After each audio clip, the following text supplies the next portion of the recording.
They are more challenging than they were, yeah? So one of the things you get from this conference is this gigantic bucket of realism that has been upended over everybody. So I think everybody's now got, actually, the energy transition, it's really hard. It's multiple transitions in multiple places, going at different speeds. The new energy technology, it works, but it's a low risk, low return technology. It's great if your money costs you 1 or 2%. A return of 7% is fine. You've got a lot of margin to play with. When money's costing 5%, it's a lot more difficult to make money. And therein lies the problem. Like with government auctions last year in the United Kingdom for wind, the government's working on the old assumptions. The industry is saying, hang on a second, no, our cost of capital has gone through the roof. Well, we can't make this work.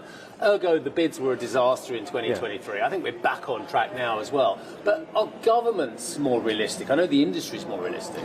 I think that they are. I mean, what the last couple of years has done is, one, it really drove it home to everybody, especially governments, that although we talk about an energy trilemma, it's really security of supply that is the number one. And I think all governments now get that no matter what you do, security of supply has to be your lodestar. And illustration of that, notwithstanding all the difficulties around technology, cost of finance, etc., the practical thing that delays most things these days is getting your local planning authority to actually give you a permit. Yeah, but in Germany, after the Ukraine invasion, they were permitting offshore gas storage in a week. Yeah, funny they can do that, but you still take 7 years plus for a turbine. But I think it does illustrate. Governments get security. I think the other thing that governments are really beginning to get now is that you can't do this to people. You've got to get them to come with you. So A, you've got to be honest about how much it's going to cost, and people have got to accept that cost. And B, you've got to tie this to industrial policy. It's one of the things we saw with the European energy crisis the last couple of years is they did a lot of the response via demand management, and it worked. They managed to sort of not run out of gas, but they cut gas demand 15%.